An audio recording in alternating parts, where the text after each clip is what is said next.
Hello students, our today's topic is assessment of partnership firm in the form of objective type questions.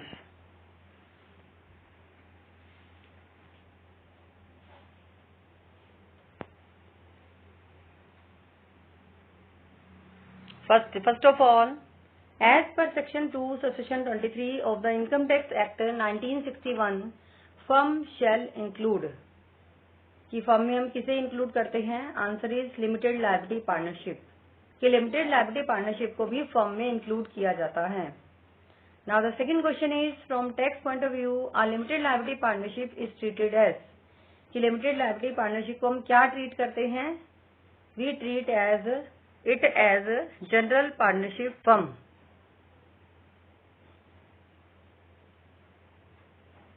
Now the next is change in constitution of the firm as defined under section 187 of the Act does not cover the situation of कि change in constitution of the firm में हम किसको cover नहीं करते? We don't cover death of any of its members कि partnership firm के किसी member की डेथ को हम change in the constitution of the firm में इंक्लूड नहीं करते अंडर सेक्शन 187. इसमें हम किसे इंक्लूड करते हैं? We include admission of a partner and change in profit sharing ratio of the members. Now the next is provisions of section 78 are applicable in case of कि provisions of section 78 कब applicable होते हैं? At the time of death and retirement of a partner. Now the next is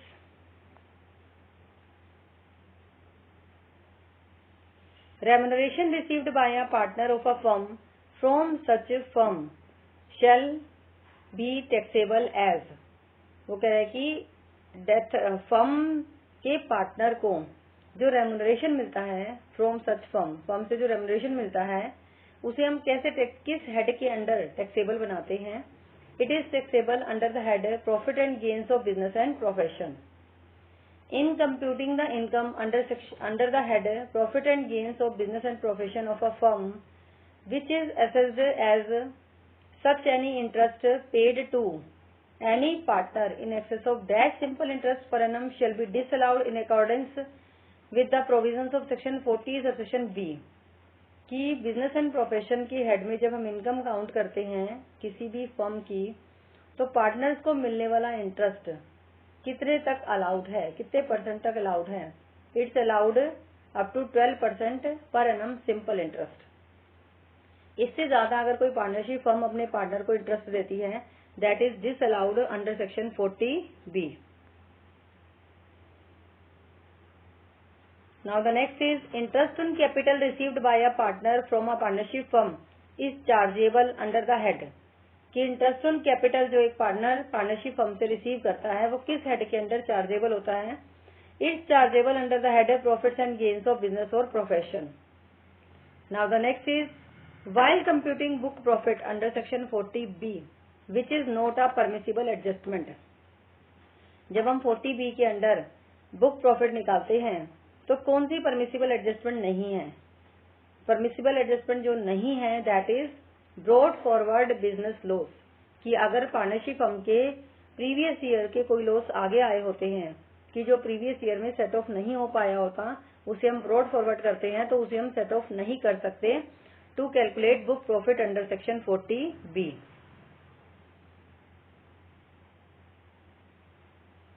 now the next is provisions of section 78 are not applicable in case of. Provisions of section 78 कहाँ applicable नहीं होता? Admission of a partner के case में applicable नहीं होता. Now the next is which income from firm is exempt in the hands of a partner. Partner के hand में कौन सी इनकम एग्जेम्प्ट होती है? ऐसी इनकम जो फर्म से होने वाली इनकम. फर्म से होने वाली कौन सी इनकम पार्टनर के हैंड में एग्जेम्प्ट होती है? That is share of profit from partnership firm. Now the next is subject to few conditions enumerated under section 40B, firm shall be entitled to claim deduction in respect of remuneration paid to a partner if such partner is a working partner. Means अगर partner working है तभी उसे remuneration देना allowed है under section 40B deduction मिलेगी. Otherwise non working partner को कोई remuneration पे नहीं होता.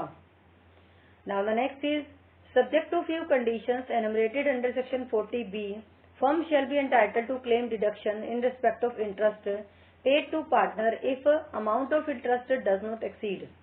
Amount of interest कितना कहाँ तक अलाउड है? 12% पर annum सिंपल इंटरेस्ट। यहाँ ये बात ध्यान देने लायक है कि आपको जो इंटरेस्ट अलाउड है that is at the rate of 12% पर annum simple interest, not compound interest.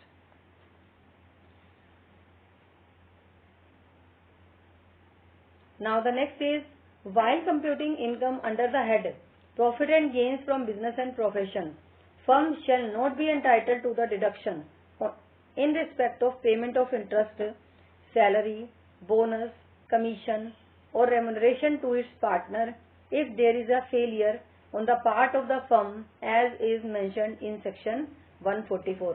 अगर कोई भी पार्टनरशिप फर्म सेक्शन 144 की कंडीशंस को फुलफिल नहीं कर पाती, then interest, salary, bonus, commission or remuneration paid to its partners is not allowed to the firm.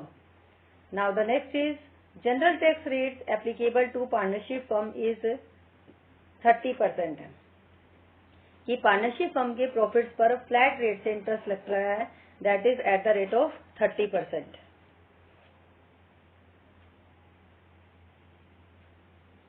Now the next is, surcharge on income tax is applicable to the firm if total income of the firm exceeds.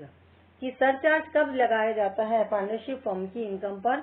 अगर partnership firm की income 1 crore से above होती है, in that case surcharge is charge on the income tax of the partnership firm. Now the next is, can 2 people, 1 adult and 1 minor, form a partnership firm? No. 1 adult and 1 minor cannot form a partnership firm. There must be 2 adults to form a legal partnership.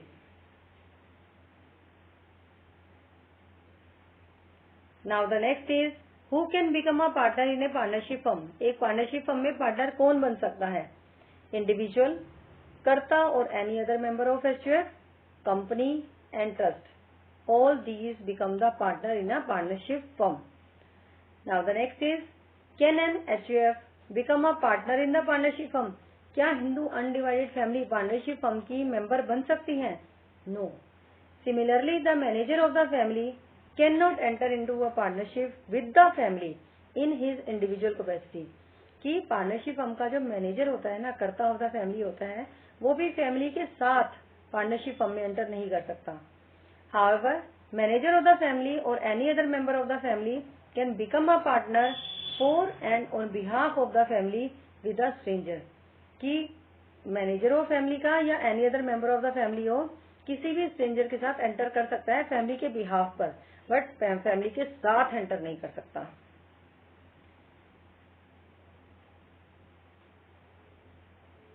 Now the next is, what is the rate of surcharge in case of A firm for assessment year 2019-20. What is the rate of surcharge? Surcharge का rate है क्या है इन case of firm for assessment year 2019-20. Rate of surcharge is 12% of income tax payable provided its total income exceeds rupees 1 crore. कि अगर किसी partnership firm की income 1 crore से above होती है, in that case it pays surcharge at the rate of 12%.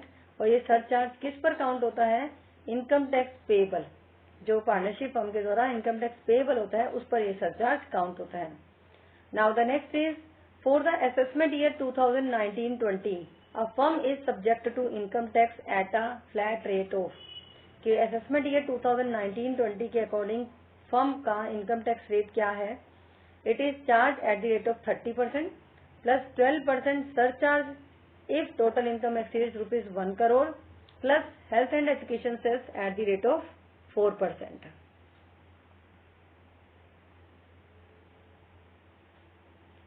Now the next is, total income of a firm has been computed as rupees 1,83,495.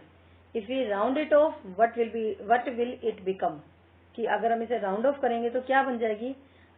हम जो total income को राउंड ऑफ करते हैं that is nearest 10 rupees, so it will become 1,83,500. Now the next is, what is the rate of alternate minimum tax in some specified cases in case of a partnership firm? Rate of alternate minimum tax is Alternate minimum tax is 18.5% of adjusted total income. Alternate minimum tax is charged on adjusted total income only.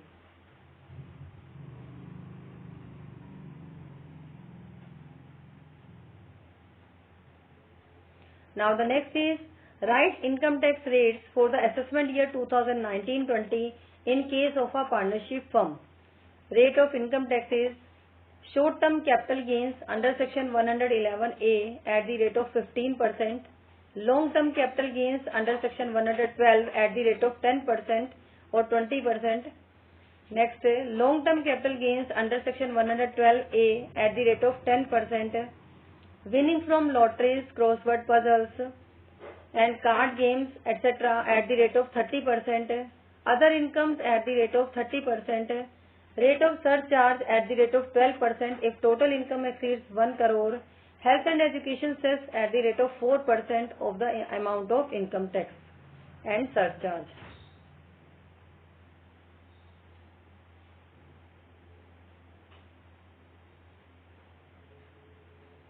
Now the next is what deductions are allowed in case of a firm or limited liability partnership under section 184, limited liability partnership under section 185.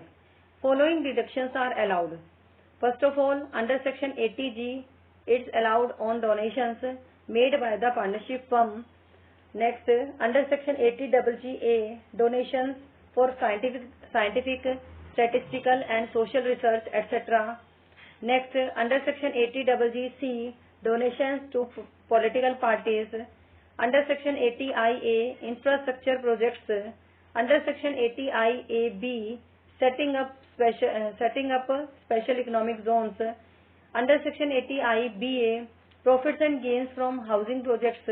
Under section 80IAC, profits and gains of a startup. Under section 80IB, new industrial undertakings, cold storage, etc.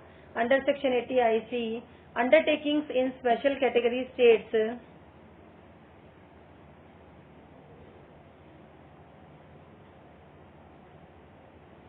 Next, under section 80ID, hotels or convention centers. Under section 80IE, undertakings in north-eastern states.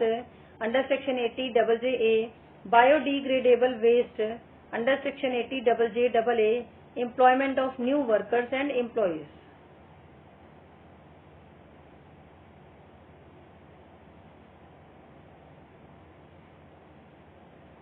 Now the next is rules regarding remuneration to working partner. Partnership firm में जो working partner को remuneration पे किया जाता है उसके regarding क्या rules हैं. Least of the following two is allowed as remuneration. First of all, जो एक्चुअल रेमुनरेशन पार्टनरशिप फर्म ने अपने पार्टनर्स को पे किया है उसे कंपेयर किया जाता है with the statutory limit under section 40B. इन दोनों में से जो मिनिमम अमाउंट होता है, लीस्ट अमाउंट होता है, that is allowed as remuneration.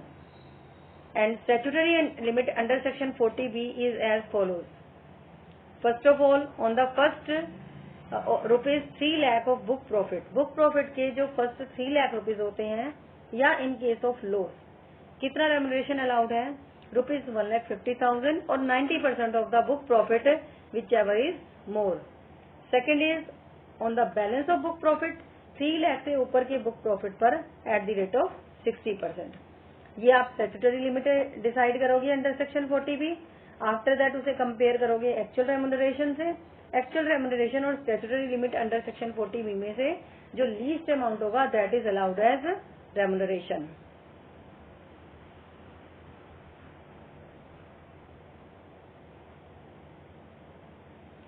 Now the question related to remuneration to working partner is book profit of a partnership firm is rupees 1,50,000.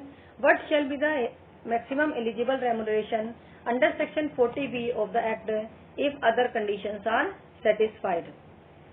First of all, we will calculate statutory limit under section 40B. अब देखिए हमें यहाँ क्या करना है. On the हमारी condition क्या होती है under section statutory limit under section 40B की. On the first rupees 3 lakh of book profit. Book profit के जो स्टार्टिंग के 3 लाख रुपीज होते हैं या इन case of loss 90% of book profit हमें कैलकुलेट करना होता है और उसे 1,50,000 से कंपेयर करना होता है. दोनों में से ज्यादा होता है दैट रेम्यूनरेशन इज अलाउड। हमारा जो बुक प्रॉफिट है दैट इज 1,50,000, तो हमने 1,50,000 का जब 90% किया दैट इज 1,35,000। इसे हम कंपेयर करेंगे 1,50,000 से। दोनों में से जो ज्यादा होगा that is allowed as remuneration. So the answer is 1,50,000। 1,35,000 और 1,50,000 में से जो मोर अमाउंट है that is allowed as remuneration to a working partner.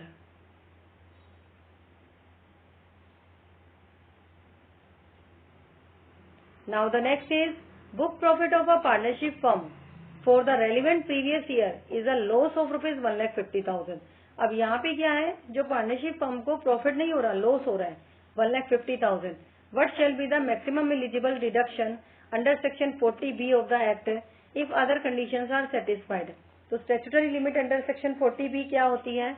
सबसे पहले हमें रूल पढ़ना होगा। On the first rupees 3 lakh of book profit और इन केस ऑफ लॉस, यहाँ ध्यान देना है कि लॉस के केस में भी हमें क्या करना होता है, 90% ऑफ बुक प्रॉफिट। अगर बुक प्रॉफिट है तो उसका 90% कैलकुलेट करोगे और अदरवाइज जो है 1,50,000 तो रेम्यूनरेशन मिलना ही मिलना है, विच एवर इज मोर। तो हमारे यहाँ पे क्या है, there is no book profit, there is a loss only, so 1,50,000 is the more amount. तो बुक प्रॉफिट तो है नहीं जिसका हम 90% कैलकुलेट करेंगे, सो 1,50,000 जो है मोर अमाउंट है। तो remuneration allowed is eligible remuneration under section 40B is 1,50,000।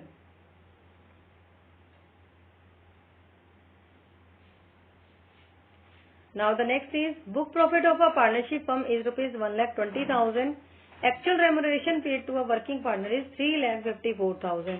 What amount of remuneration is allowed to the partners under section 40B कि अंडर सेक्शन 40B कितना रेम्यूनरेशन अलाउड होगा पार्टनर्स को। सबसे पहले हमें स्टैट्यूटरी लिमिट काउंट करनी है। Statutory limit under section 40B क्या होती है, 90% of the book profit that is 90% of 1,20,000 is rupees 1,88,000 और rupees 1,50,000 which ever is more. तो यहाँ पे मोर अमाउंट क्या है, 1,50,000। So the statutory limit is 1,50,000 but the actual remuneration is 3,54,000। तो अब इसमें से हमें क्या लेना है, least amount. Hence the remuneration allowed is 1,50,000. It's over now. It's all about partnership firm.